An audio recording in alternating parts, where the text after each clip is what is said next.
Let me see. Here in the back. Mute it. All right, welcome everybody to Nexus Gaming Series, and I see here's Murda showing up in chat with a sub right out of the gate. Thanks, Murda, for that. Tonight, Aero coming at you from Regen Phoenix, and none other than not the lead moderator. I'm going to have to change that. You're not the lead moderator. We've got Balalos, formerly from Almost Legends, this crew that converted to Ruby. Welcome tonight. Thanks for having me. It's going to be an exciting game, especially if everybody watched their game Tuesday night. This will be a very interesting game tonight, I think. Yeah, for sure. And, you know, for what it's worth, Almost Legends Ruby on Tuesday played Dive Hard, and that was one of their flex matches, and we actually played Dive Hard right after that. So it was an unfortunate night, I think, for Dive Hard. They, 2-0 on both of those games, but, you got to start somewhere, right? So somebody wins, somebody loses. Can't make an omelet without breaking some eggs. Exactly. So I'm going to go ahead and update the maps here. It looks like we are going to Battlefield of Eternity first, and that was picked by Ruby. I'm going to call them Ruby because calling them Almost Legends Ruby is just way too much of a mouth. Just call them ALR. There we go. So they picked the map. So I know you've got some insight into your team.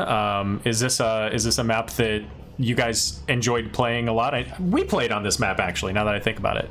We scrimmed on this map. We scrimmed on this map a few times, and it forced us to learn, to learn how to play it better. So we'll see what they've come up with the new addition of Croven, who is replacing me this season on this team. Good deal, good deal. So the map bans, I'm going to go ahead and flip over to the maps screen here real quick. So we do have a new map in the rotation, which is Braxis Holdout. And that did get banned right out. So Braxis and Sky Temple were banned out by ALR. And then we've got the Murky's Hit Squad banning out Alterac Pass and Towers of Doom. So, Bella, I'm ready. I'm going to let them know that we're ready. I'm ready. We're ready when you are. I was born ready. Speaking of born, I think Born to Shine should change her name from Born to Shine, maybe to Born to Quickcast, because after she started playing with Quickcast, her gameplay has went up tremendously. Oh yeah? Yeah, Born to Quickcast. That's her new name.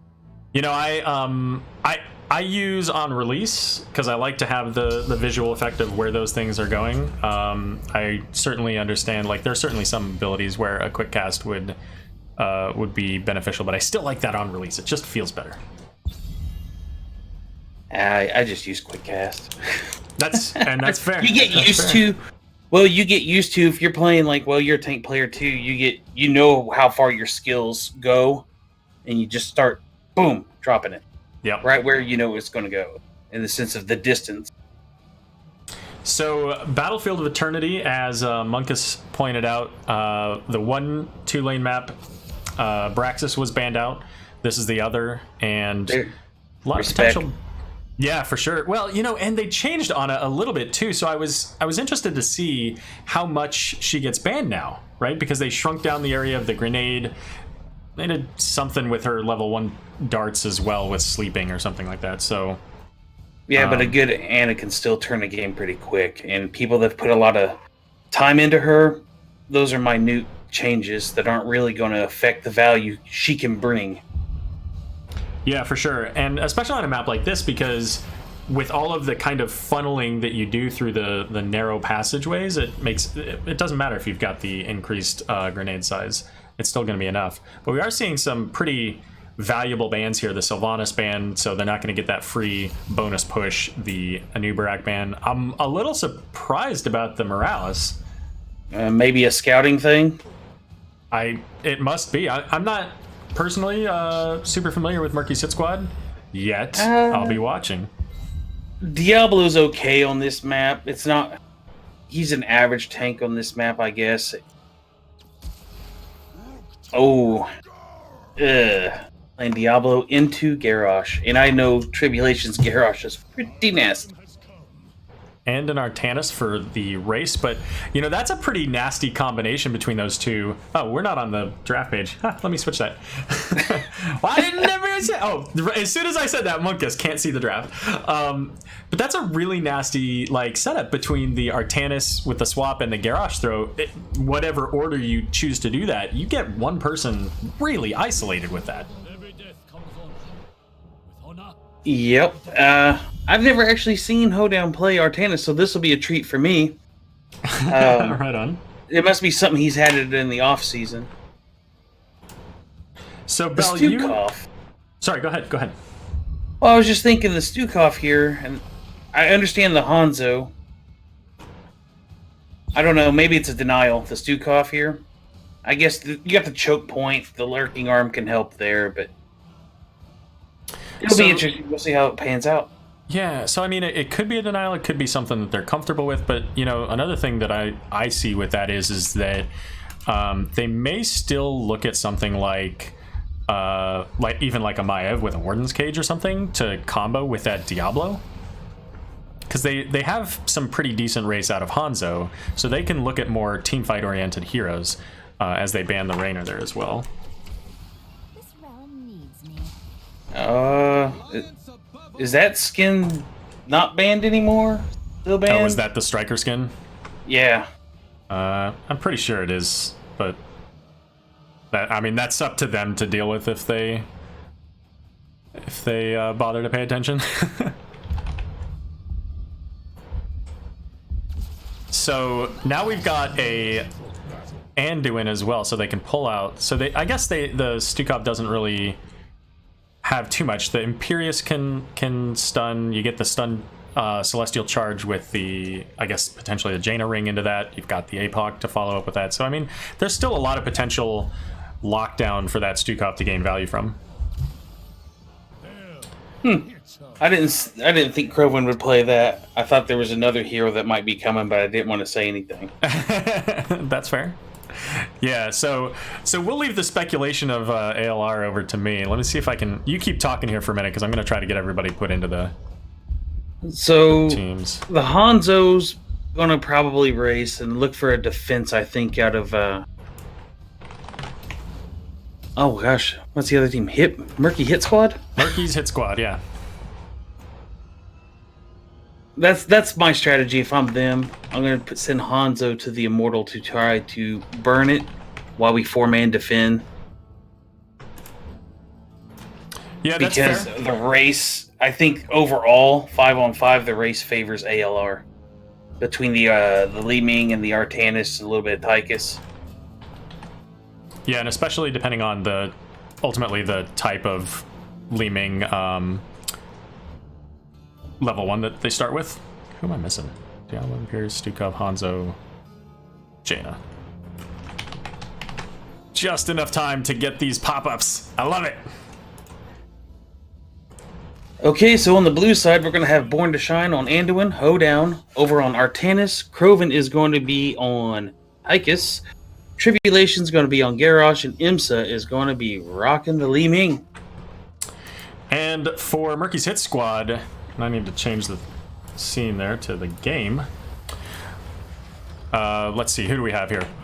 I'm already screwing things up. We got Poke Flute on Stukov, EKB on, I can't even tell, Hanzo, I think. Sealyman on Jaina, Chest Clue on Diablo, and Imperius is going to be run by Bishop Mist. Came right out of it, and I all of a sudden forgot all of the buttons. What do I do? It looks like ALR is going to be looking for an early pick here with their displacement. And there they go in onto the Diablo. Tribulation's deep in by himself, though. And Hoedown does get pulled out thanks to Born to Shine with that Leap of Faith. So Chest Clue getting slaughtered down to 3rd health there pretty quickly, as he's not got all of those souls required to give him some full health there. Nope, and he's going to be hating life if Crovan's Tychus is able to get on him constantly. Diablo is not going to be enjoying life in team fights. He's going to melt pretty fast if Crovan goes, the bigger they are, I believe is the skill. That's the one that increases the percent damage from minigun at 4. Yep. And we see the charge in onto EMSA there from Diablo, trying to get some damage there, but no real follow-up. But both Krovan and Chesklu getting really low as the rest of the team pouring in the damage. Up in the top lane, Artanis is down to about half with Bishop Mist, sticking it to him a bit. He did get a little bit of extra push at the beginning thanks to Artanis being in the bot lane. Yeah, well, I think this lane ultimately will break even because of the Artanis shield procs. Yeah, ultimately, and we do see EMSA's very low on health, but the flip onto Diablo misses the Groundbreaker, but the root coming out from Anduin does keep him locked down for some solid damage coming out from Krovan. Man, Chesklu's just getting melted every time he goes in. Yeah, and that's a tough thing to deal with if you're Diablo here, because you've got the Garrosh. He does get the charge into the wall under Tribulation there, but if you're Diablo, you've got to be careful of the Garrosh throw, and you have no disengage unless you can shadow charge onto somebody else. So with the Garrosh, he's got to sit on his he's got to sit on his Q as an escape is what he has to do. He has to really pick his spots when he's going to get aggressive with it, because if he chooses the wrong spot, he's going to be a dead Lord of Terror. So EMSA, realizing that much of the team has broken off to work on the Shaman camp up here, has started to get some damage in on the well, but unfortunately, I think this should be a dead Li Ming. And it will be. Oops. No, that was a good play. That was a good play. The wall bang, the Jaina follow-up, that was just heads-up play. Getting the W to hit the heroes is the hard part. I'm not sure which person's W we're talking about. There's probably more conversation there that I missed. So Artanis is clearing up in the top lane, and it looks like Murky's hit squad is going to go ahead and get the halftime. They get all the halftime. No damage coming out from ALR just yet, but they're going to go ahead and get this siege camp cleaned up in the bot lane. And now ALR is going to start working on their Immortal. And I would look for them to 4-man defend and put Artanis on it. Honestly, that's, I think, the play here. Yeah, and we are seeing charges and flips all over the place. The charge in onto Krovan, pushing him into the wall, the flip back. But there's a... Keep going. Oh, I was like, there's a swap on the Imperious, but they're not going to follow it up, so... So we did get the throw on Diablo into the Immortal that got him stunned, knocked him into that wall. But surprisingly enough, no deaths out of either team from that team fight there. Whole lot of potential for displacement from both sides. Getting locked down by either team means boatloads of damage, whether it's the Jaina burst coupled with the Hanzo arrows, or just simply the Tychus popping that minigun, getting percent damage, and Li Ming getting some potential resets there. Well, if I'm ALR, I'm okay losing the first Immortal. He's not going to do a whole lot. Like, if there's one to lose, that's the one to lose. You know what I mean? Yeah, they're about a half a level behind an XP just right now, so their biggest potential damage against the Immortal is in the bot lane right now. So, they're trying to get whatever they can out of that Li Ming and the Tychus, but even Tychus has to be careful here. And it's going to be Tribulation that takes the most damage here, trying to soak it up for his team so that they can get their auto attack damage, their missiles onto the Immortal, and that'll be the first fort down for them. That's more than I expected, honestly. That's really, really well played right there. I expected a front wall, a well. Yeah, that's really surprising, but the Diablo couldn't go in because of that problem right there. Garrosh showing up to the party, and so the red team, Murky's hit squad, couldn't get in, so they just had to leave the Immortal to do his thing for the most part. But ALR couldn't really step into it either, because even though Garrosh can throw, Diablo can flip and charge too. And there goes another flip. That's got to be a dead Jaina to make it worth. Nope. Oh no. That's about worst case scenario right there for ALR.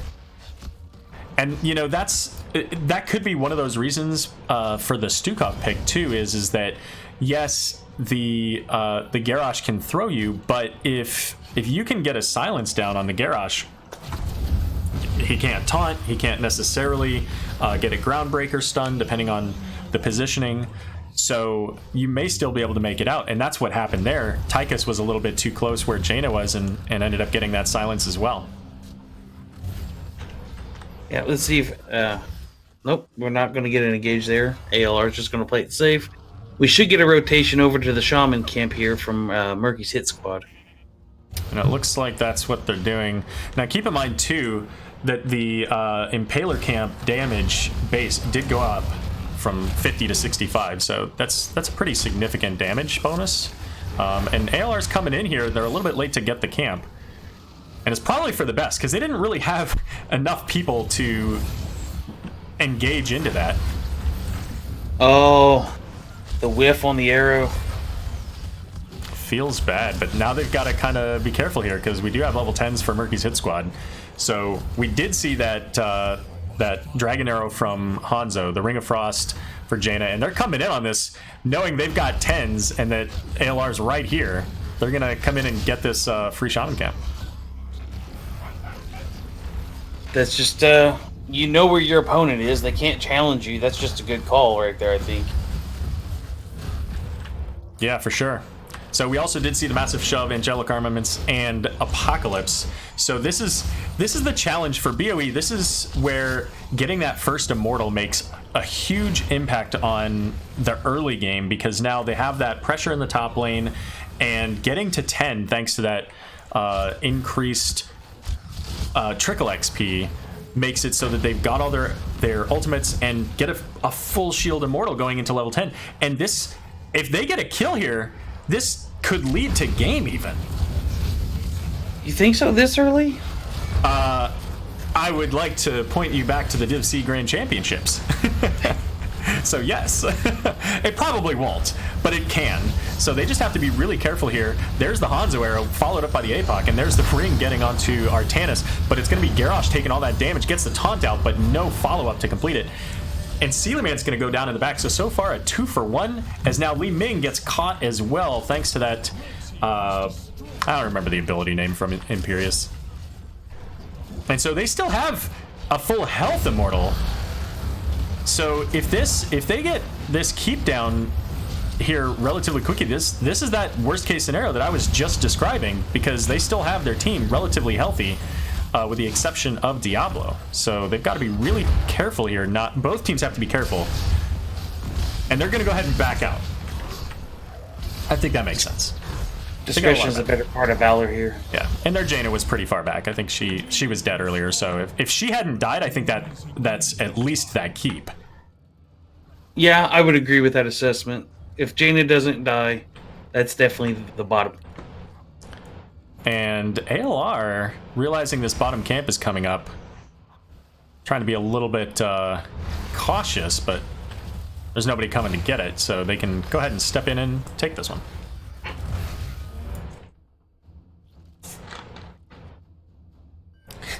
And Imperius being very careful in this lane, fully expecting that team is down there, just waiting for this stuff to come up so he can clear it. I think I like what Murky's hit squad did there. No one, they went top to avoid the fight until they hit 13, knowing that ALR was probably going to go and try to get a pre-13 fight at that camp. Yep. So I think that's a very heads-up play. And now they see that Artanis is above them. They've got 5 here. They can push in on this keep. As long as they're careful, they should expect that Garrosh is in that bush above them. And here comes Artanis. So they know he's gone. He's not clearing up that camp. So in theory, they should be getting ready to at least pull back, if not completely disengage.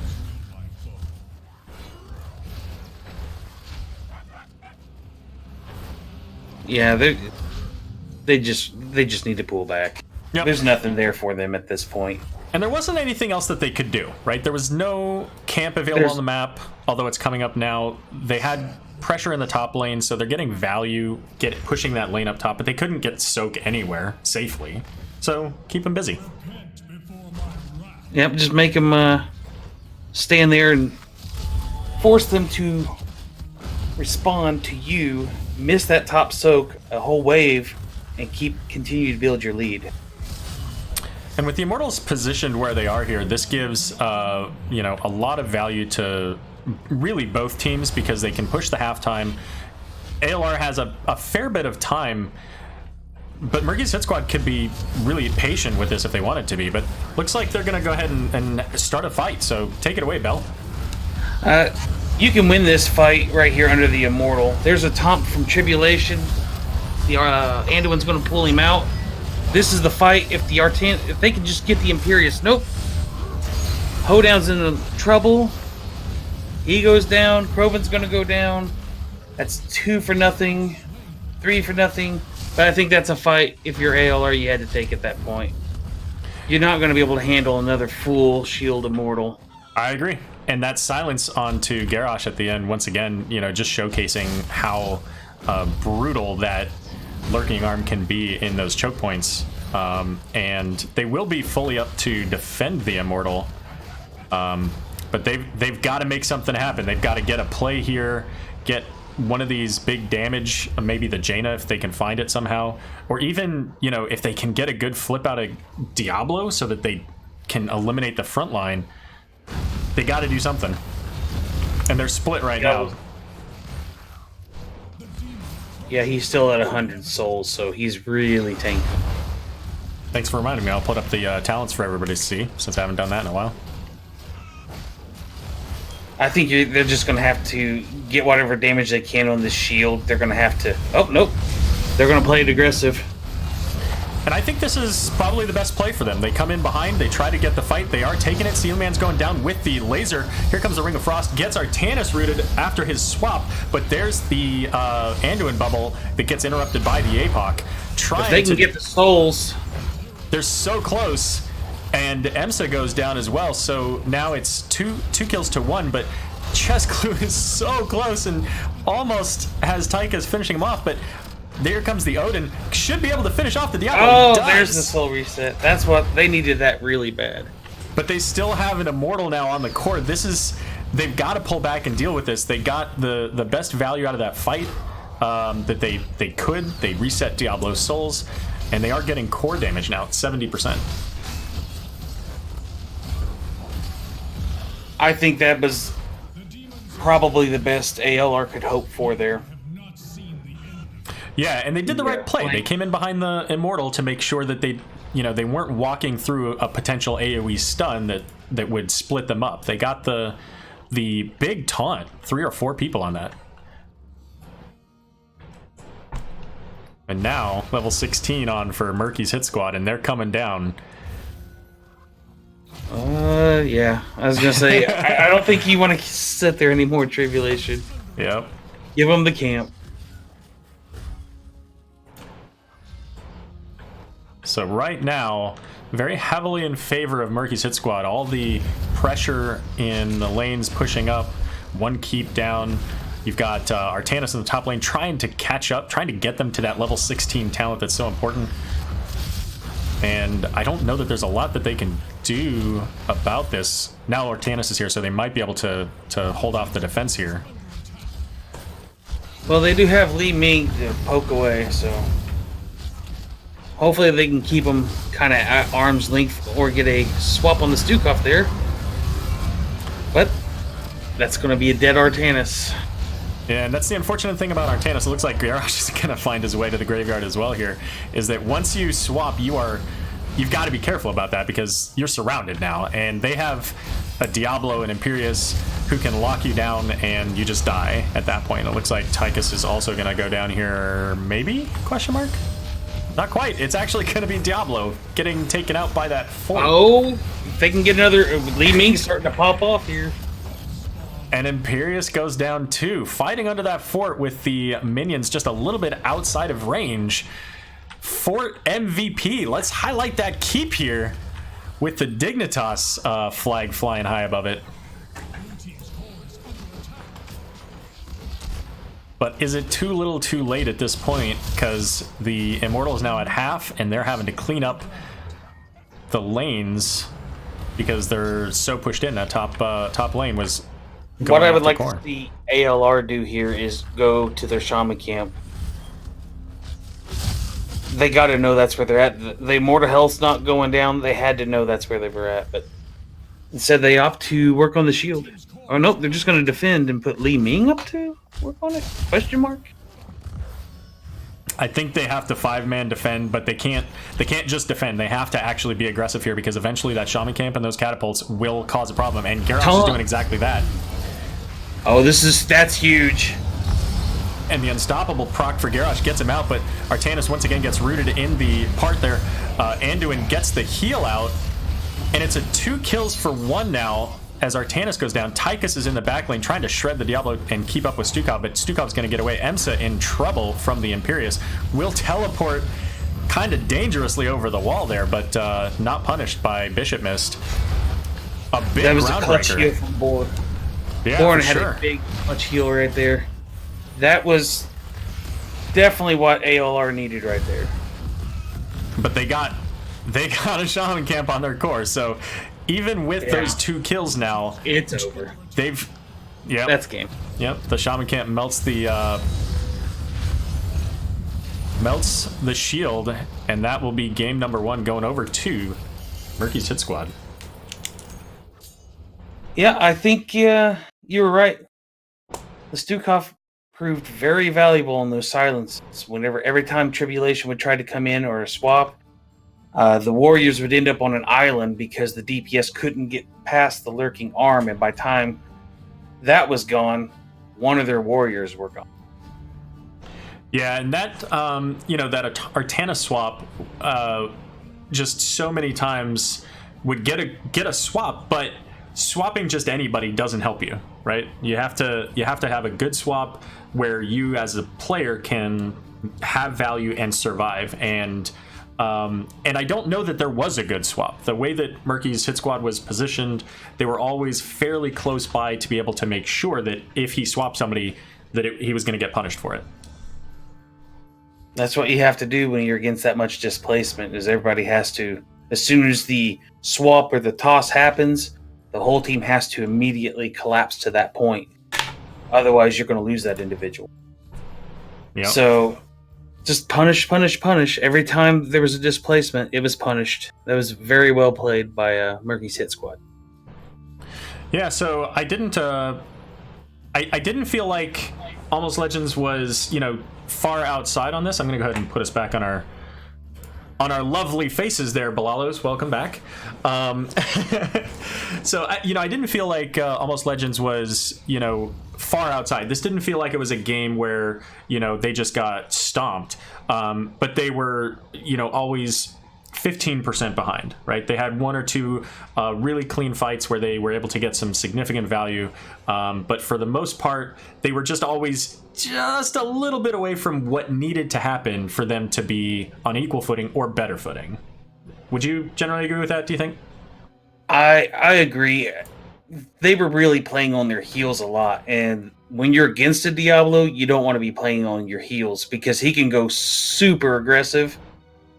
If you're always backpedaling and having to play defensively, you're playing into the hands of Diablo and Imperius, and they were able to dictate how the fights were going to go, how the engages went. And I don't really think that's what ALR was built for. I think they were thinking picks, not get engaged upon, force the issue with the flip. Yep. It just didn't work out the way they wanted it to. I agree with you. Valcomer shouting you out in chat, saying Balalos lives. Indeed, he does. A little bit, every now and then. I'm going to try to make appearances as I can right now, but life just won't cooperate with solo casting and playing. So I appreciate that people miss me. Yeah, for sure. Well, it's good to have you here. So, I was going to mention this earlier, but, we were talking a little bit earlier about the I guess the creation of your organization. So talk a little bit about, what you've done with that, with Almost Legends, how that's changed from season 6 to season 7. Well, let's see. We added Hodis, Frankfurters, and then B-Train ended up building Amethyst. It was just, I wanted build a community that supported each other, could practice with each other, keep each other sharp. I've seen it happen with another organization, the one you're a part of, Regen, and I decided, that's a good thing for players. I think if you can get a close-knit group of like-minded people together that can feed off of each other and sharpen each other, it's only going to make everybody better in the end. For sure. And it also, having that community means that you're more likely to be able to find a game when you want to group with people. You are connecting, just like NGS, you're connecting with other people with similar mindsets, similar interests, to allow you to enjoy your hobby. It makes it a more fun community, and I'm excited to see how things go for you guys. It's seeing all the different teams out there. What is it? Let's see, Obsidian, Gold, Amethyst, and Ruby. Did I get them all? Obsidian, yes. Gold, Amethyst, and Ruby. Yeah. Gold being formerly Hodis, and then Obsidian formerly Frankfurters, which they got bumped up just like Ruby did this season. And then Amethyst, which is a total new team from scratch, they're playing over in West. So B is what? I got three teams there. Yeah. 3 chances to win B one this West, season. 2 East. So, good deal. And let's see. Oh, what's this? Can confirm. Very toxic. Who's toxic? B-Train found the most toxic. Fair enough. Maybe that shouldn't be. Maybe that shouldn't be Regen. Not Regen. Sorry, Amethyst Legend. Almost Legends. Maybe it should be Almost Legends. I don't know, what's something super toxic? Anthrax? Instead of Amethyst? That would still fit in the ALA shield. See? So, looks like everybody's here. So we are going to be going to Cursed Hollow. And don't let B-Train fool you. He's just a big teddy bear, right? Yeah, he's not as toxic as everybody thinks. He's a big teddy bear. He's a good guy. So, Cursed Hollow looks like it was the pick of Almost Legends Ruby. So it'll be first pick going over to Murky's Hit Squad. And so we do have some insight because, again, this is another map that you guys played a bit on last season. I think it was... Would you say that this was your signature map as a team? Last season, of course. I'm not talking... Who knows what's going on this season, but last season. I know... We didn't get to play it very often after the TLV game, or the Found Vikings game. We didn't get to play Curse very often after that one. So people didn't want to play us on it. But yeah, I would say that was probably the best map last season for the team. Right on. Letting them know we're ready. Sorry, no, I just was reading chat. Challenge accepted. Bernie Stinson style. I could not keep a straight face with that. All right, we're going into draft. Oh, buddy. I actually watched the episode Weekend at Barney's. That's why I said Bernie, because he was, the rip-off there. I don't know if you guys watched that. What the? That makes 2 of us. Cool. Oh, we lost a player. All right, well, we'll be back. We didn't want to draft anyway.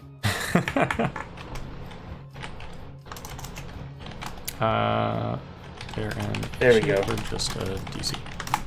I just wanted to make sure if there was an issue or something. So, don't need him. It just kicked him out. Okay. All right, draft part 2.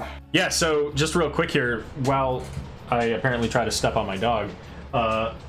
Behind me, you guys can't really see a whole lot of it, but I've got all my NGS swag. But I do want to point out, as part of the Patreon, one of the rewards is actually this neat NGS shirt. And if you get the high enough reward, oh, where's the camera?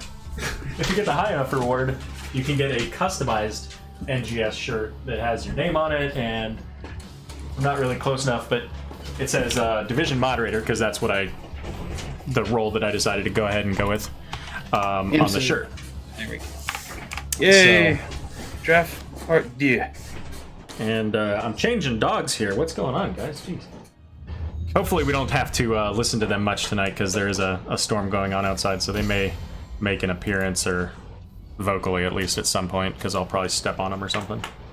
I'll be curious to see if Murky's Hit Squad looked at any of ALR's games last season, where they know where the priorities are going to lie for them on this map. Yeah, so, with Cursed Hollow being such a big map, especially compared to BOE, right? You went from a fairly small map with 2 lanes to a massive map with 3 lanes in very different wind conditions. We're going to see the same start to the bans, though. And what information do they have to go on? They only have the 2 games that they played against Dive Hard earlier this week. And so other than that, really, it's all Season 6 data. Right, and then, I guess Bourne must just be really respected. I know in the playoffs and everything else, she didn't get to touch Ana at all, so people just don't want to see her on that hero, I guess. Yeah, and that's a good ban across the board, but you're right. That was, one of the heroes that we identified that, Bourne likes to play, and, you have to look at the most impactful heroes that your enemy team is playing, and so Diablo coming out as the first ban from ALR, that was pretty impactful for them on that last game. So I expect to see, some different strategies, not just from the map, but also from the players for this as well. I know what I would pick here first, since it's open, but since it's only a 30-second delay, I don't want to open my... Wow, that's a high priority on Hanzo. That is a high priority. That's interesting. That leaves what I thought might get picked still up. Let's see if it comes over to this side. I mean, my thought at first is Abathur. I don't know if that's who you're thinking, but... Just it could be. I mean, Abathur there. That's what I thought was coming. Yep, the Dahaka, yep. And the Kael'thas. Okay, I'll bite. I guess over the tributes, if they're clustering up enough, this, that, and the other, it's massive value. I guess we'll see. It's going to be hard to get 20 globes quickly on this. Yeah, that's true. That's true. So far, if it ain't broke, don't fix it on the other side, it looks like. Yeah, indeed. Now, we do see, however, Imperius last game, I think, was played by Bishop Mist, unless they changed it at the last moment. Currently on Key to You. Was Key to You in? Key to You wasn't in this game. What the heck? They're changing people on me. All right, so we don't have Dealy Man now, so now that's Key to You. Okay, an ETC ban. You know what? I like that. I like that. ETC can be really impactful here. Well, it's just curious. You got the next round of picks. Why not force that ban or take him? That's just me. That's fair, yeah. Because he could be solid for ALR as well. So clearly they're not planning to go into the ETC. Thus why they banned it. Do we see the Garrosh again? I mean, maybe, but I don't know that I like the Garrosh into what they've got. This is a little bit different setup, so maybe it could work, but again, it did not work last game. And okay, so now you don't have the Diablos, so the ETC could also kind of make a little bit of a problem for them if they went that route, but I don't know. Muradin. I was thinking I wanted to see Muradin. Falstad. Okay, so they're going for the global game here to generate pressure constantly globally. Yeah, so they got rid of the ETC so that they couldn't have basically the one global on the other side, because I mean, I know that Born likes to play Brightwing. I would not be surprised to see it here with this. You could. You got Dahaka that can heal himself, Murden that can jump out, regenerate real quickly, shield and Kael'thas. Brightwing. Yeah, Brightwing's possible. Brightwing gives you additional boss control. It gives you the spell armor for Jaina, potentially even for Hanzo, depending on that. But also gives you a big fat AOE cleanse to get out of a route. So that's what I'm expecting. Just because, okay, whatever. Oh, there's a new one in the arsenal. So yeah, I think she played Tyrande on Tuesday against Divehard, actually.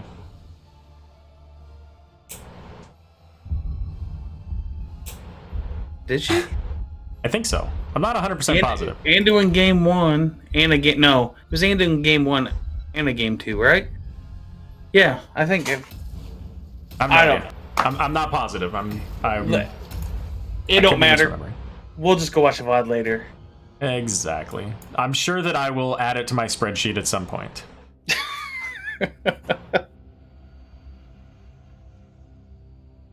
Valkymer bringing up the Zagara potential global as well, so yeah.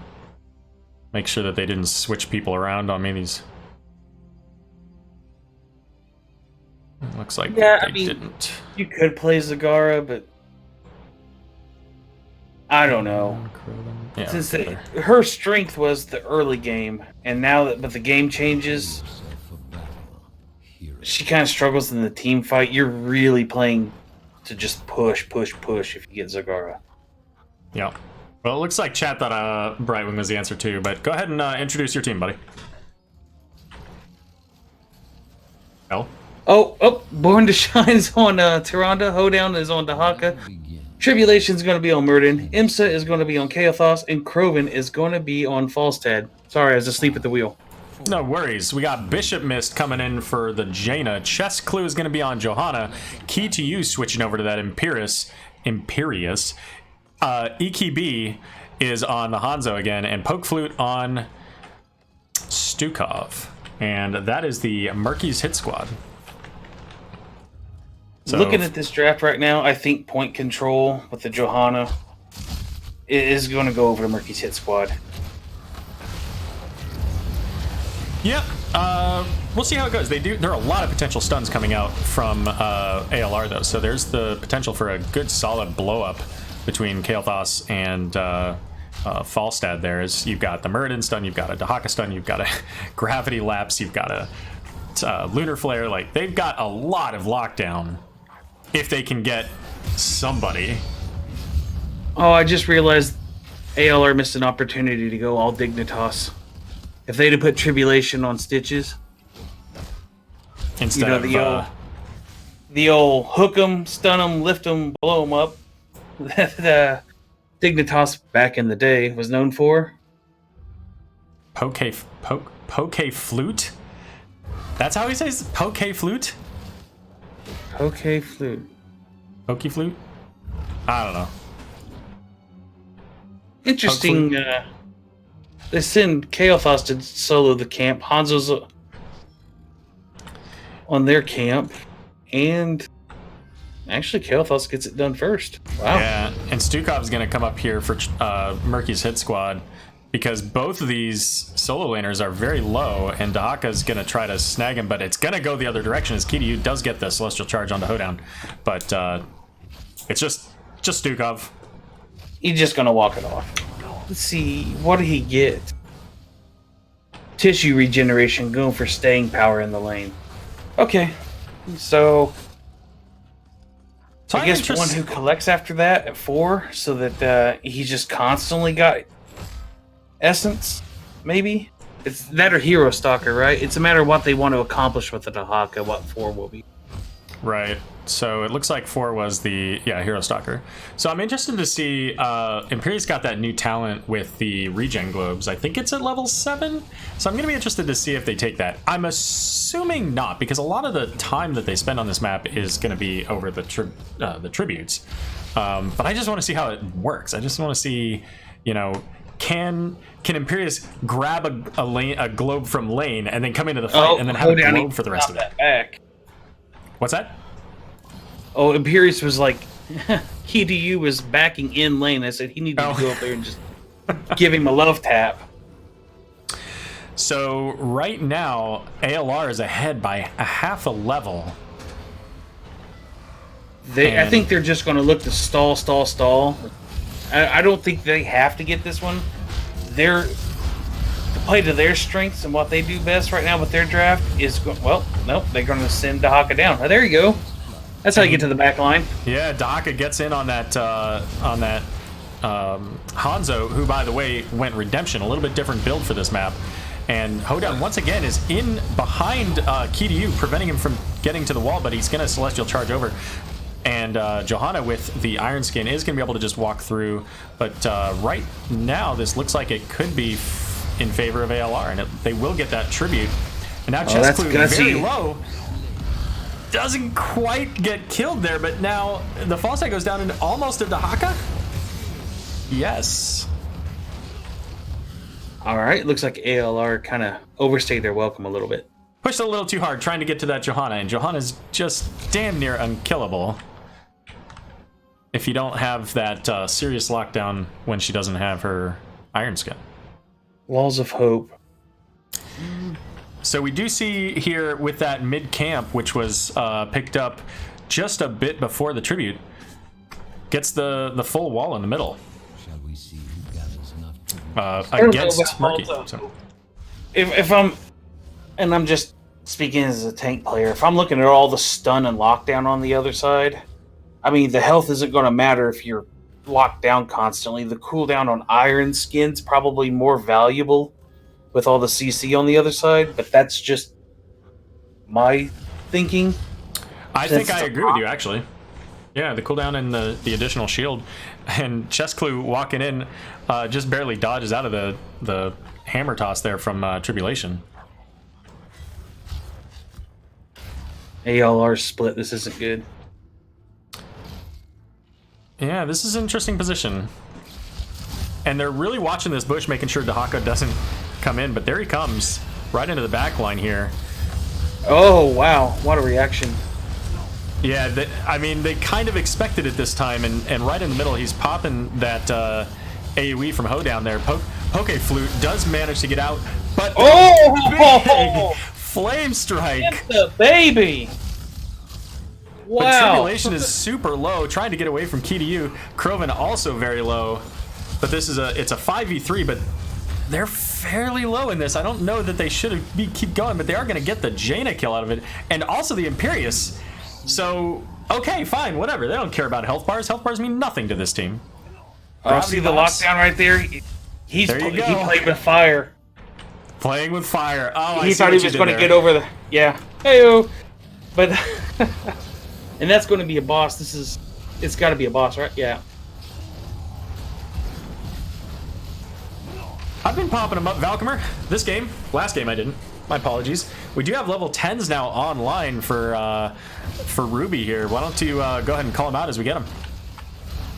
We got Mighty Gust, Avatar, Pyroblast, that Isolation, and I would think it's going to be Starfall, although Shadow Stalker could get some value.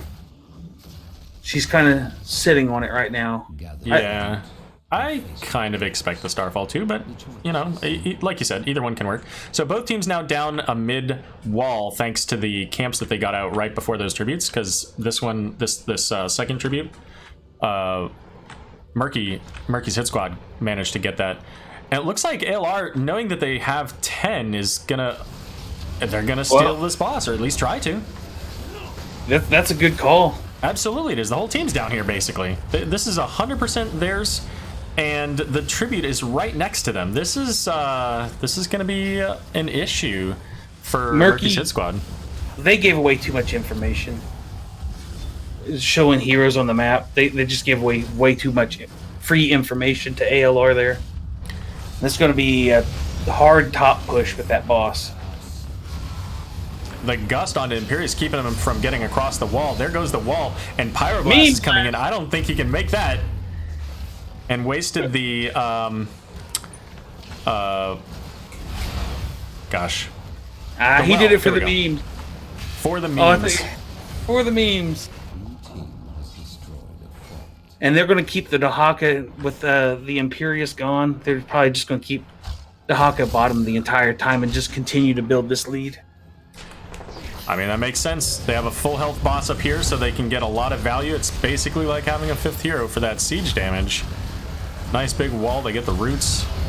So all 5 of Murky's hit squad up here top trying to defend what they can as this boss is just melting their structure. Big lunar flare right there from Born to Shine. Yeah, and this lockdown comp is playing really well.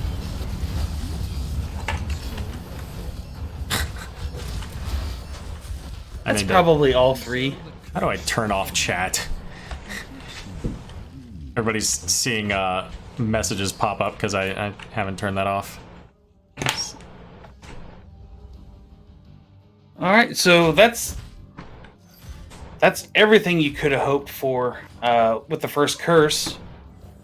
All 3 forts, front wall of a keep, and damage on keep. I don't think you could ask for much more if you're ALR out of that. No, and they do still have now catapult pressure coming up into the top lane, but both teams are working on their bruiser camps as Falstad looks like he just came up and bribed the siege giants. Yeah. Alice says hello, everybody. So now we wait for Murky's hit squad to try to get to 13. They're being a little bit passive here, trying to, like Hanzo in the bot lane, just trying to be nearby, not even bothering to kill those, because of course if he kills them, then the lane gets pushed up and he's in more danger. Right, but I mean I understand you're down a talent tier here, but you just let ALR clear that camp for absolutely free. You could at least have poked it, backed them off a little bit, try to get a little more value. That was like a total free clear. Yeah, and ALR's at 14 now, so they're a full level ahead. Well on their way to 16, and they're looking at this siege camp. I think that Hanzo saw it, yeah. And it'll be interesting to see if they don't want this fight. But I don't think they want this fight. Falstad can be there anytime, Imperius cannot. Yep. And they give it. They just let them take the siege camp, and now they'll come up here and clear it. This tribute is not gonna get a curse for anybody, so they don't necessarily have to go fight over it, but they're on even talent tiers, so if they can keep their lanes at least moderately pushed, which they have done what they can, they're gonna go ahead and come in on this. And we've got both Falstad and Dahaka saying, no, we're gonna push it back. Yeah, I would just, honestly, I would stall this out as best I could. That was a good job by Tribulation, anticipating that spear from Imperius. A great E out of Hoedown right there. The ring whiffs, but they are going to get Tyrande. Honestly, spreading bombs. If Falstad, you know what, this is worth it. 100%. The only thing I'm concerned about is now there's a boss open in the bot lane, and... But Falstad has Gust. Well, that's true. That is true. So that's a really gutsy call if you go for it. Yeah, but you've got Johanna, right? You can Iron Skin the Gust when you expect it's coming out. So in theory. And they are pinging for it. So you've got 20 seconds until Kael thaws. Dahaka can be there. As you mentioned, the Gust. So Johanna's, they need to keep their people healthy. Yeah, and there's that Laws of Hope. And they're pulling back. Yeah, they took too long, I think. If they had started that immediately instead of working on this one tower that they got, I think that they would have been successful, and Falstad wouldn't have been able to gust it. He wasn't there. If you're ALR, do you try to burn it real quick? At 16? Like wants to do. I was going to say, at 16 with your full squad and gust, you're darn right you do. This is 100% their boss fight now.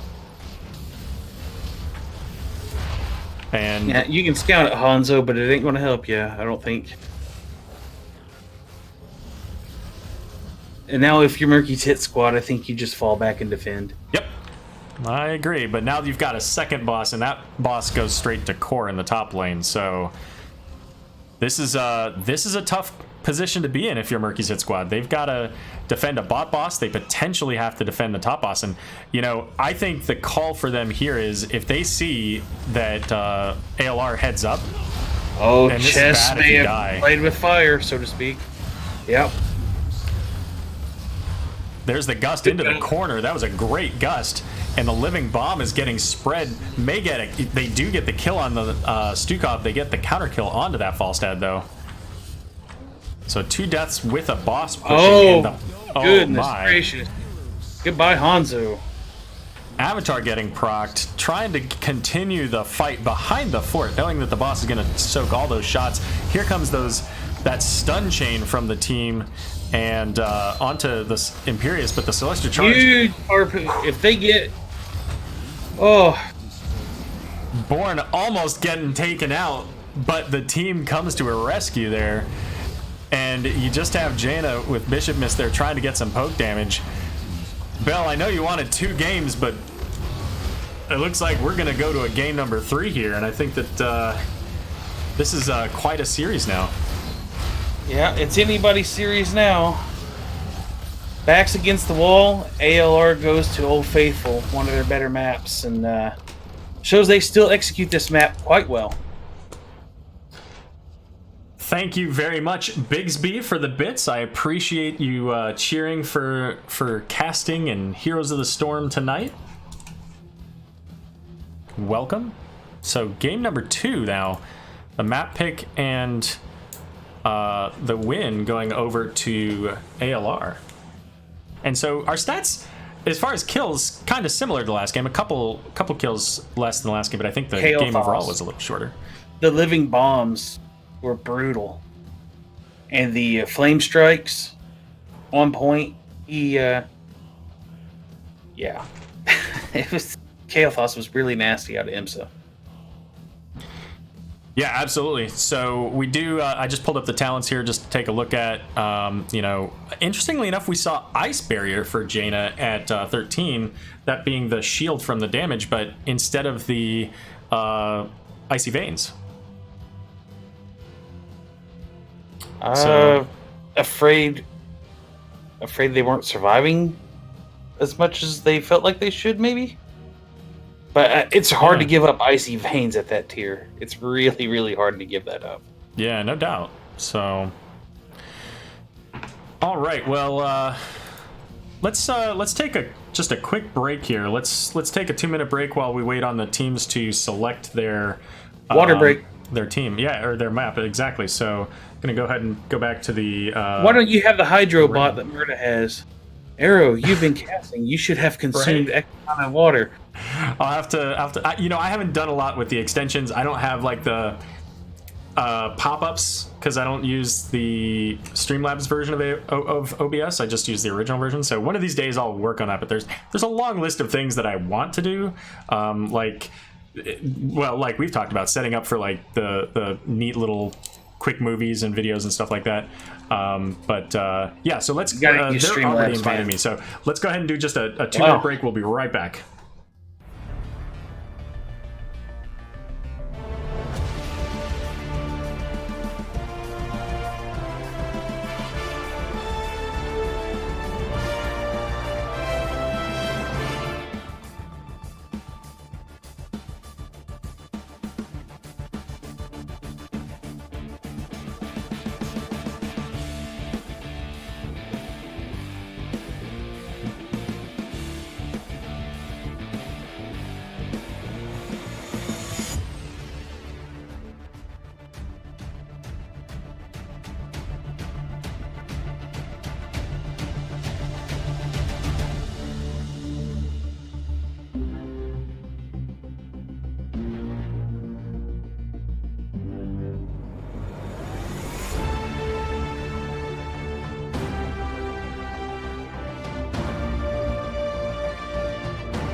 And we're back.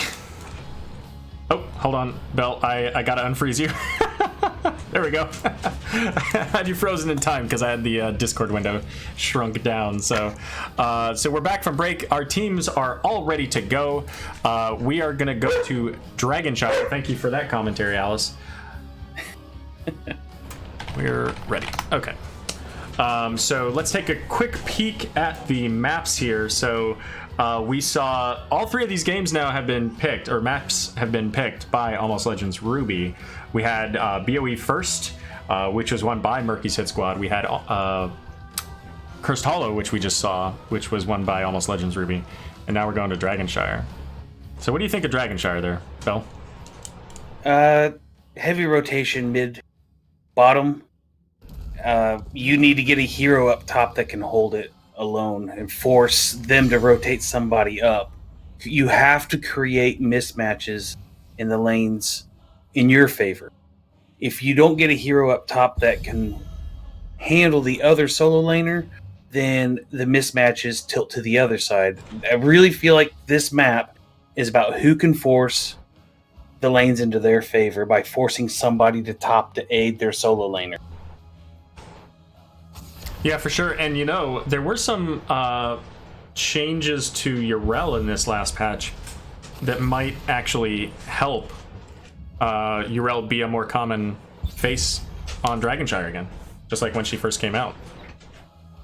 Yeah, when she was the solo laner. yeah, the solo definition laner of.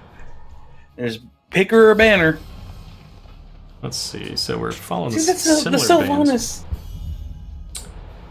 I don't understand it. Maybe Murky's Hit Squad knows something about Ruby. I don't know. I don't understand the Sylvanas ban. Maybe it's just something they just don't want to deal with, regardless. Oh shit! Am I? Okay. Yeah, we're still. Hold on. We're still on screen. Yeah, I'll put us back on the draft. I was Everybody told to show watch dog, so I will show dog. Alpha, say hi to everybody. Hello, Alpha. Just so all of you know that if you subscribe to the Aero channel, that you get a Twitch emote that is Alpha's smiling face. Now I'll put us back on the draft. All right, so they take Anna this time, and now we gotta, if it ain't broke, don't fix it going on ALR side. Yeah, and that stun chain was absolutely brutal from them, and the Kael'thas living bombs were on point. They made so much value. Cute dog. Just caught up to Alpha, huh? Yeah. She's the only one that I could lift up without it being Paninas. And that's a spicy meatball. Some Maiev and ETC. That's what I like to see. Mosh pit cage. I'm telling you, I think, mark my words, watch Nexus Edge this week. I'm pretty close to positive you'll see a Maiev ETC combo on the highlight reel. All right, so I'm missing one hero from both teams last team, and I can't figure out who it was. But Tyrande and Imperius getting banned out. So again, not a big surprise. Tyrande was impactful with those lunar flares. Imperius, both games, has been just a menace. So much damage potential, and with the changes, probably would be exactly the kind of player you'd want in the top lane on this. There. I figured that was coming. There's the Rexar. So Krogan is the one person who hasn't picked yet. So I'll be interested to see if your prediction comes true. It could. It definitely could. It's going to depend on these next two picks. Yep. Yeah, it very much could. Leo loses that lane. Leo loses that lane hard. I'm telling you. There's only one set of peel over there. So it's... And there it is. So I told you it was coming. You did, absolutely. Before we came back live, Bell said, watch. Krovin's gonna take Valera, and sure enough, there it is. So help me real quick. What did I miss? Oh shoot, I gotta put these on the thing. Never mind. Oh, I've got it right here. Falstad was the one I missed. And now that Hanzo. The Anna's going to be hating life.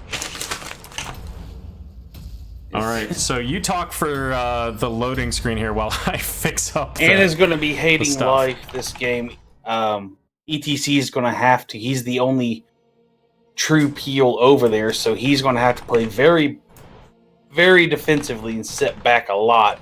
So they're going to have to rely on the Leoric and the Maiev for their engages, which I'm going to assume is going to be Entomb and Warden's Cage. I mean, if they get the Wombo, the fight's absolutely theirs, but ALR does have the stay a while and listen pause button. So they have to get Born in it. Otherwise, Born can hit pause on everything with stay a while. Yeah, alright, for sure. So over on the blue side, we're going to have Krovan on Valera, Born to Shine on Deckard Cain, Tribulation on the Meridian again, IMSA once again playing the Kael'thas, and we got Hoedown playing Rexxar. And for Murky's hit squad, we've got Poke Flute on Ana. Key to You is going to be running that Leoric. Chess Clue on ETC. EKB on Jaina. And Bishop Mist is on the Maiev. So Game 3 hype on the Dragonshire. Looking forward to this one here. Who you rooting for in chat? How many people do we have here, I wonder? I'll check in a minute. And Misha? Oh, Misha, no! Alright, no calling PETA just yet. Here comes that opener from Valera onto the Leoric, getting the silence and damage coming out from Rexxar, trying to get him down. But Key to You does get that Wraith Walk away, manages to survive.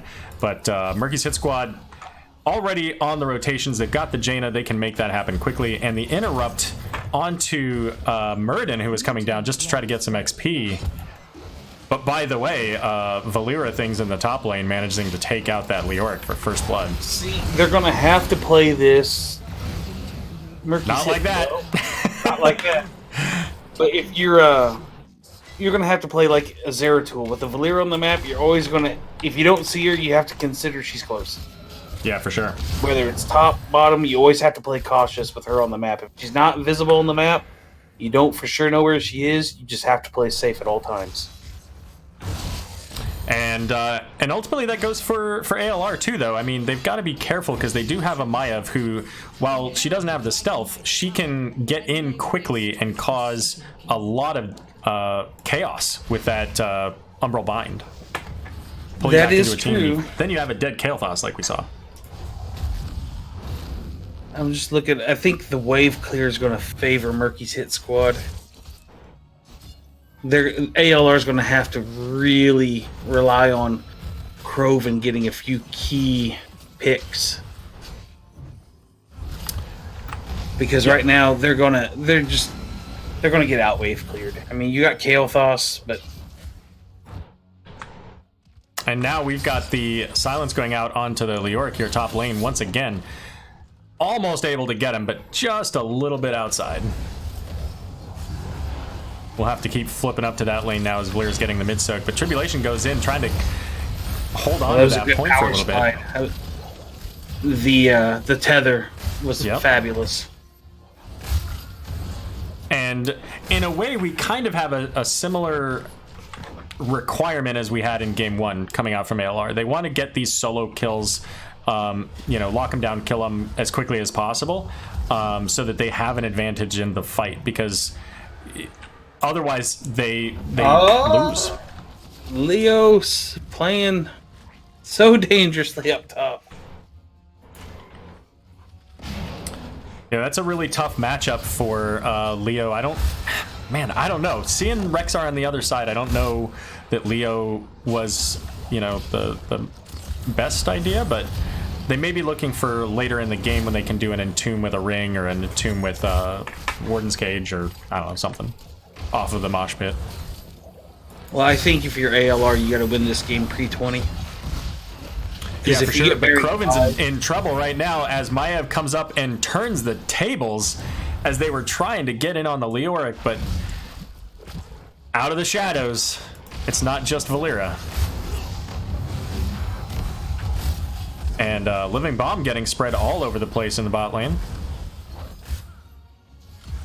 All right, so see, this is what I was talking about, though. The shifting of lanes. They had to commit the Maiev up there because the Leo couldn't handle it. So the lanes shift.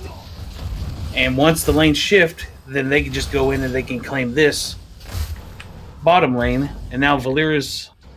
They need to bring the Valera down. I know they want to have Leo playing scared. But I still think you bring Lee. Nope. Looks like they're going to send her up again. Yeah, which is interesting. You know, right now, ALR's half a level behind. Leoric's, you know, at full health, but after that opener is at half. And Misha providing the value to get him down. But here comes that Maiev. Fan of Nog's getting reset. Huge damage, and it looks like Hoedown's going to go down. And that right now opens up the potential for a Dragon Knight going over to Murky's hit squad. If maybe Leo or it looks like Jaina's going to get up there, and she should be able to get up there before. Yeah, that's going to be the first Dragon Knight. Managed to avoid all of the Archer Minions. Archer Minions MVP on Dragonshire. They love to interrupt Dragon pulls. So now if you're ALR and you see that they're committing the Maiev top, that's when you need to stop sending the Valera top. As soon as you see two top, the Valera needs to come from the middle lane down. Yep. And create the mismatch there. Start working on that pick on the other team. So we are getting about halfway on this fort. Dragon Knight's about half. Still a lot of value out of this team here. They've got the ETC creating a barrier with the Dragon Knight. Maiev, again, with the Umbra Bind, can just cause so many problems for the team if they try to step up, and so they lose that first fort.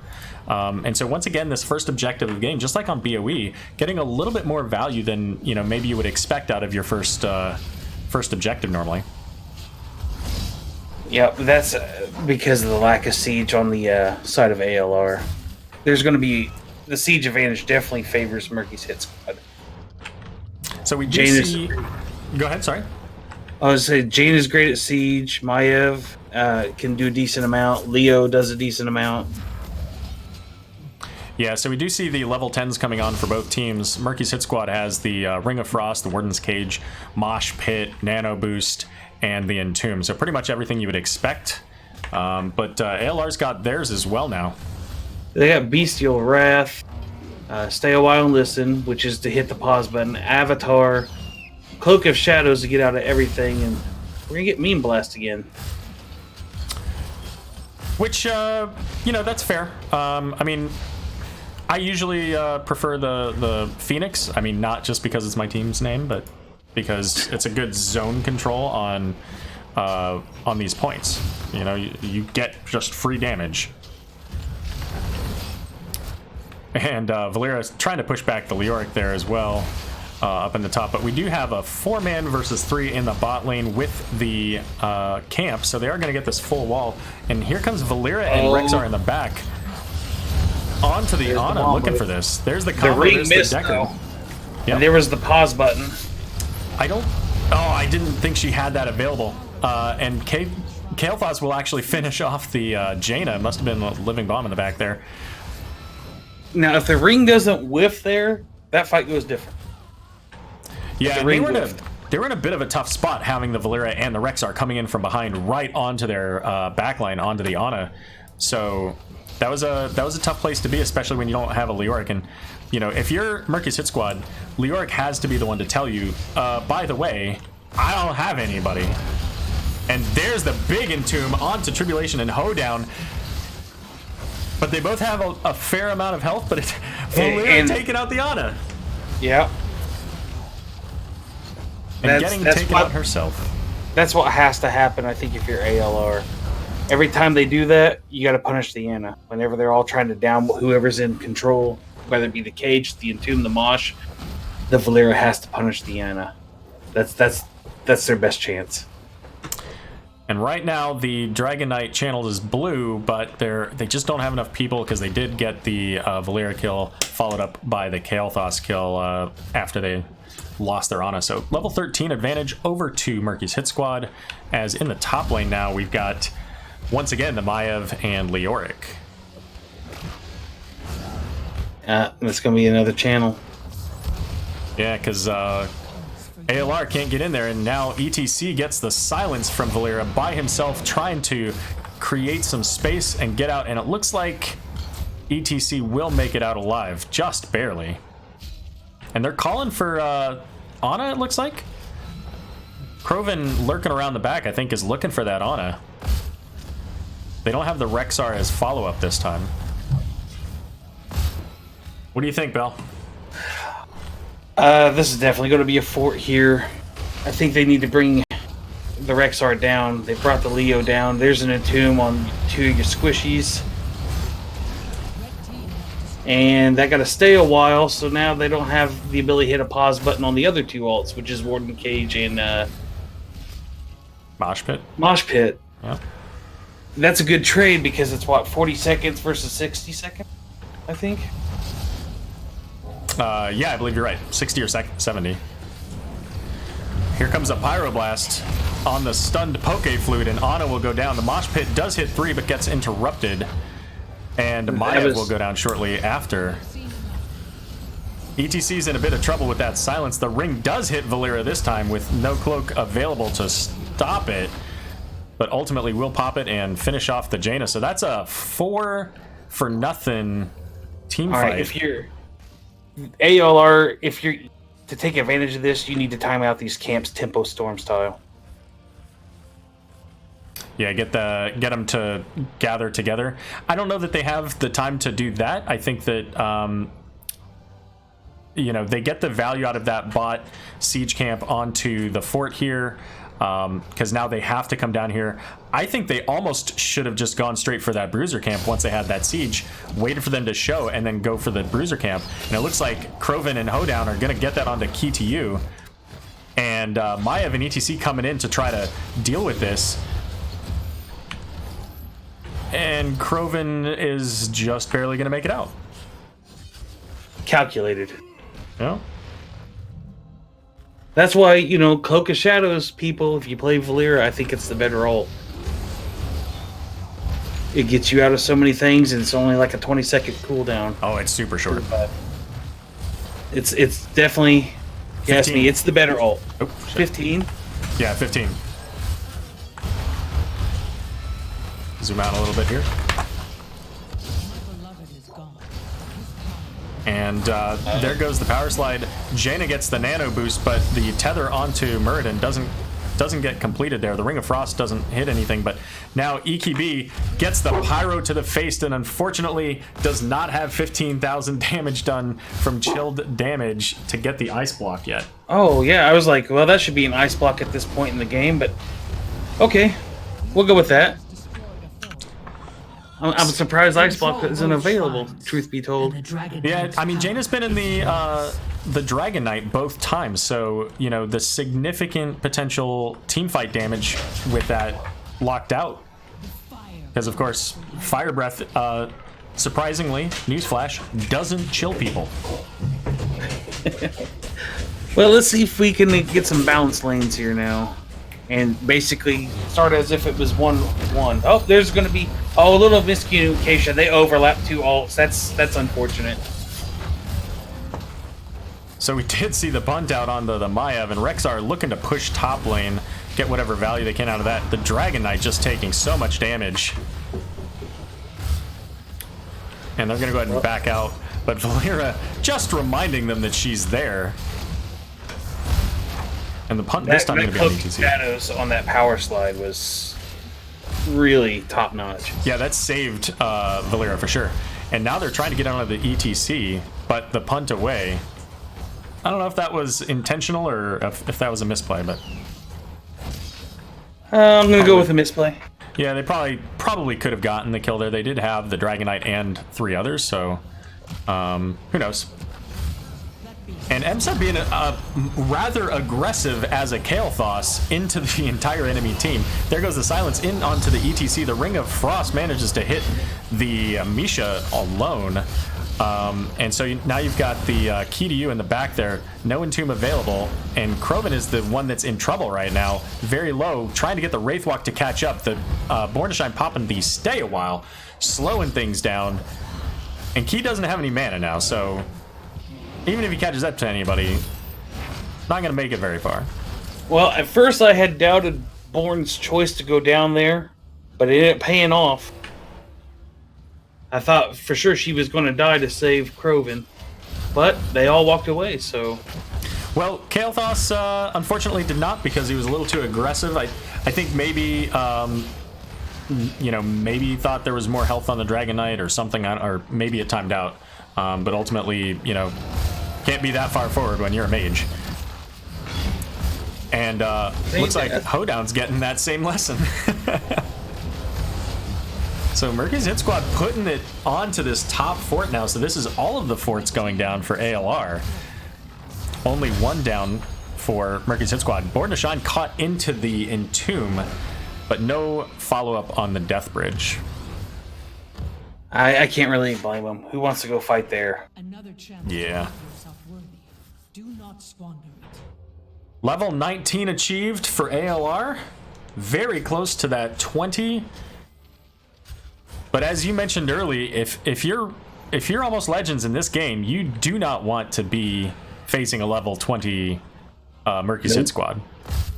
Nope, they have to win this dragon. They have to win it fast, and they have to go bottom lane, and they have to try to win. I think once the silence part of the Entomb, aka Buried Alive, comes into effect, it's not going to be pretty. Yep. We'll be seeing that soon. They're going to leave Valeera there to defend. Leo is going to be... They've got to know she's there. They just walked around her 3 times. I don't know about that Pyroblast on Leo, but... Oh, I didn't see that. Well, they might get him. They do. They do get the kill there, so they're almost level 20 now. I thought for sure we were going to see a 4-man mosh right there. Had he ripped it when they were all... So a 1-for-1 trade as the solo laners both go down now. And Muradin does get out, so we do see level 20 coming up for Almost Legends. But ETC is not done. He wants in on this... Muradin is not done. Wants to... whatever. I was right the first time. ETC wanted Muradin. But Valeera's going to go ahead and cap the bot lane, so... Level 20 is now online for both teams. So taking a look at these, is there anything out there that you see that is maybe different than you expected? Frenzy, Calmar, Flamethrower, Rewind, Elusiveness, Cold Snap. Yeah, I guess Cold Snap. Yeah, presumably for that cooldown reduction. You don't have to have your Blink. Yeah. Blink. Bolt of the Storm on ETC. That was a little bit surprising to me. Yeah. But Krovan is gonna go down a little too aggressive there, and now ETC power slides into EMSA. The Blizzard going down only hits once there, and the Stay a While coming out a little bit too late to save EMSA. Tribulation pops the Avatar down below, but with that nano boost coming out onto the... And now the Ring just barely missing Tribulation, but ultimately the Blizzard will finish the job. And that is 4 for none for Murky's hit squad. Probably going to be... That's going to be a dragon, and I think you're right. That's actually, it may not be dragon. Nope, just a little bit too late on Hoedown on the point there, trying to keep Misha in there, and now looks like they're going to go through the mid lane. It's the closest lane, breaking down that wall, moving right onto the keep, because they know they've only got 15 seconds at this point for Valeera, and then the team starts to show up. I think they have plenty of time to do it, though. They've got the Jaina, they've got the Maiev. Heck, they've got nano boost by the time most of the team comes up. I think that this is a nice, easy coast to the win for Murky's hit squad. Yeah, well deserved. They definitely played it well and took the key fight. Absolutely. The the pick on the Valera was huge. It just, you know what I mean? It's 4-on-5 for a good 60 seconds. And then they just kind of all got cut up top. It is what it is. I mean, it's pretty even stats-wise. It's just that last fight. It always comes down to the last fight. Yep. So let's go ahead and hop over to one of the NGS lobbies. See if we can grab a quick interview with somebody from Murky's Hit Squad. Sounds good. Let's see. We'll go to let's go to the casting lobby and I'll. Oh well. Well, he'll be joining me in a moment. Let's see.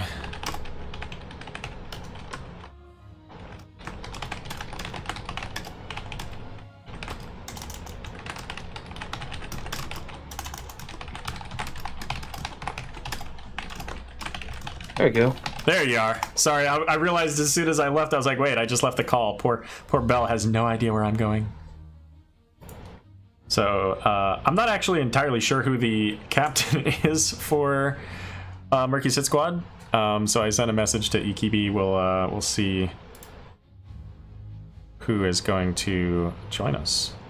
You got the right person. Excellent. EKB.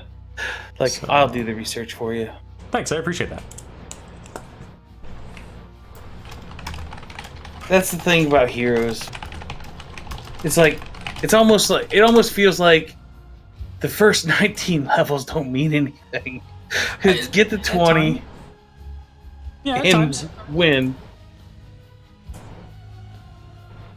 It depends on the map. It depends on your heroes. I mean, obviously that setup was a little bit in favor of Murky's Hit Squad at 20. But yeah, I mean, the death timers.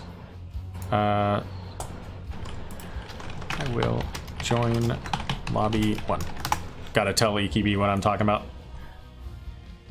Do you have to pull him down here? I do, but I need him to be in a chat so that I can pull him. So, there we go. That works. No, come back.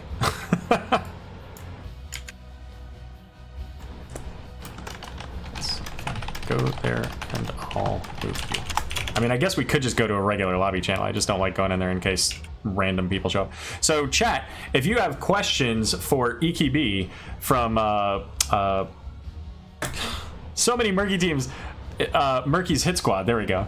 Post them in chat so that we can ask. And all right, you know what? Just hop up to lobby 2. We'll have him meet us there. Okay. Oh, there he is. There we go. I just moved you into 2. We were in the casting lobby, which you have to have a caster tag to get into.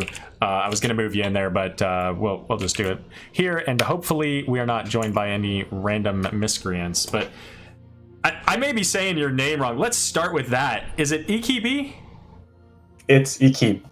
Ekeb. Oh, Yep. Fair enough. Well, congratulations on your win. That Thank was you. quite a match to watch. How you feeling after all that? Well, we're feeling pretty good right now.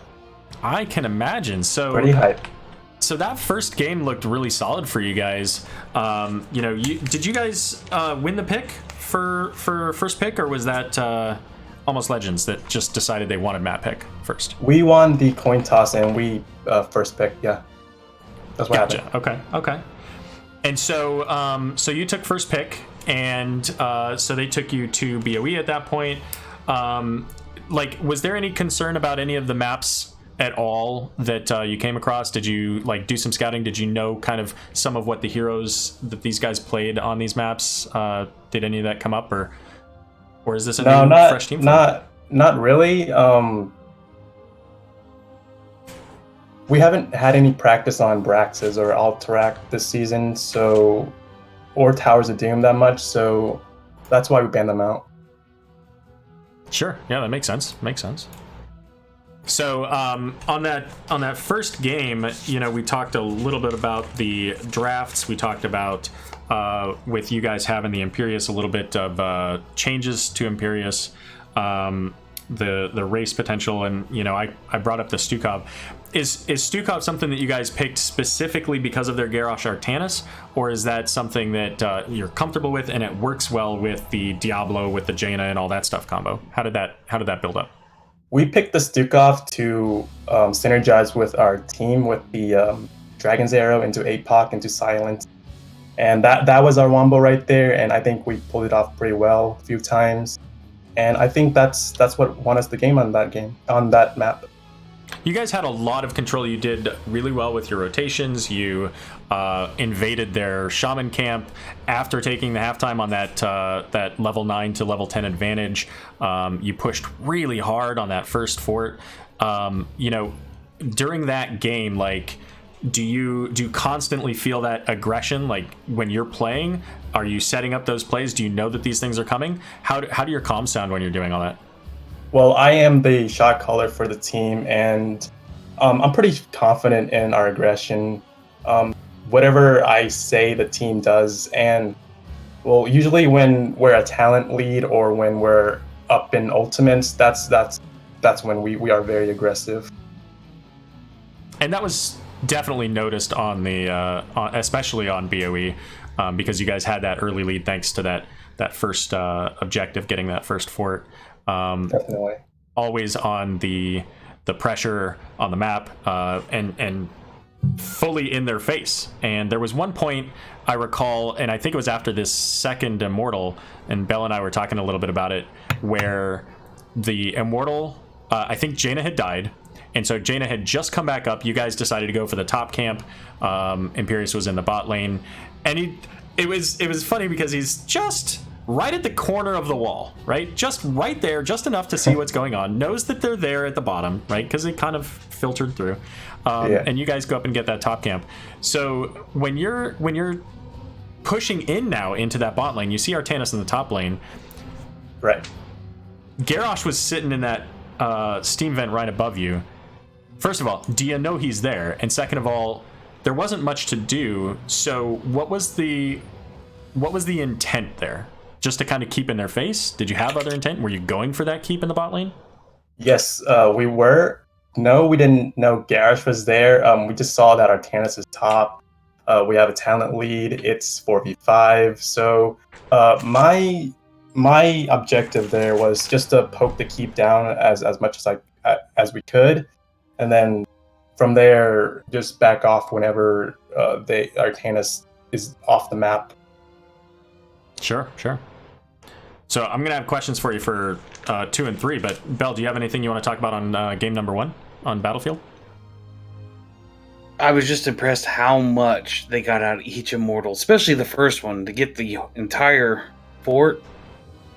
That was impressive. And the Stukov play, every time the Garrosh tried to come in or the swap tried to go out, the Silence was there to basically split the team and put the warriors on an island. It was very well executed. Thank you. So game number 2, you guys had a player swap. Yes. So was that in response to, or an expectation of response to where you were going on the next round, or did you just need to swap somebody out as a sub from game 1, like they had to go, or somebody couldn't make it to game 1? So we have 6 players on our team, and well, I said in the group chat that whoever comes late for the warm up, the last person gets to sit out in game 1. Nice. And then we'll just swap, whoever came late, second person. So that was our plan the whole time. I love the insight into the team. That's so glorious. If you're late, then you get to sit out. So we saw game number 2 there. Went obviously in a little bit in the other direction. Almost Legends was on boss plays. They were really on point with those stun chains to keep you guys locked down. So you had a little bit, you certainly had your fights, but you had a little bit more on the back foot for a lot of that game. Obviously you lost that game. So when you're finishing that game, when you're dealing with a lot of those challenging circumstances with a boss coming in the bot lane, with the potential for them to go top lane and end with that boss or what have you, like, what are some of the things that you guys are talking about to keep your head in the game? we're never bashing on each other. We just say, hey, they got that board, that's fine, no big deal. We'll get the next object, and that's how I just try to keep the team positive. Just say, hey, they got that siege camp, no big deal. Because we know as long as we have all 3 keeps up, then the game is still on. Good deal. Good deal. So did you have anything you wanted to talk about, Bell, on game 2? I felt like on game 2 you guys had some opportunities, but you chose to be a little passive. Like, I remember the bruiser camp in middle, you allowed that to be cleared for free, a couple other things cleared for free. I mean, I felt like you could at least have poked at them and like slowed down the process instead of letting them free clear and push into you guys. I think you guys are a little too passive for my taste on Cursed. Yeah, for that game, we got picked off a lot. We were down by 2 levels. I mean, their lanes were pushed so far into ours that we had to clear the lanes most of the time, and we couldn't really capitalize on getting camps or the bosses. So that was pretty tough on us. Actually, you know what? That reminds me, I do want to bring up one question. So there was a point where you guys got a solid team fight in the bot lane. You had, I think, 3 of them dead, and Falstad was in the top lane. I believe he may have been working on that top keep. Yeah. So at that point, you guys got the tower. My question for you is, why not the boss at that point? Yeah, we were kind of split on the decision, bot fort or boss. I think by the time we started the boss, their death timers were getting to the point where they would respawn, and Murden knew that we were also there, so it was really, really risky to go for the boss at that point. So at that point, we just backed out. Yeah, definitely by the time you guys got there, it certainly was not the call to make, so you made the right call in backing out. I was just, when I was looking at it, I was really confused that you guys didn't go straight for the boss and then get that push. So that's fair. So game 3, you're going into Dragonshire. You get your draft. They've got Rexar. You've got Leo, which... Don't watch too much of the replay because we talk a lot about how that's a bad matchup. Then they pick Valera, and then Leo is having a terrible day. But you guys make that realization and start sending up the Maiev. Like, what clicks to make that call to say, okay, Maiev is the one that needs to go? Well, we know that Maiev, she has her blink. She has that hard engage on the Rexar, and she can stick to him. And no other hero on our team can do that, so I think that's why we sent Maiev. It was definitely a good call. That's once the Maiev was committed top, that's when the game tilted. There's a little that game was so back and forth though. Like the mid and early game, once you pulled the Maiev up, and then ALR got some good team fights, then it tilted this way. Then you guys got that key pick at the end, and that was a coin flip game right up to the end, honestly, the way that one played out, that whole map. Well, I think right up until level 20. Yeah, and level we 20 made that was comment. the magic. Yep, that was the magic number, I think, once the silence came into effect. Yeah, level 20 gave you guys a lot of value in your team fight, and you found the right team fight to finish the game and made that happen. So that was all the questions that I had for you. Bell, do you have anything else you want to share with Ekeb or for the general wellness of the group in chat? No, I mean, it was well executed. You guys made the right decisions when they mattered. I was pretty impressed how you handled the Valera in particular. She can.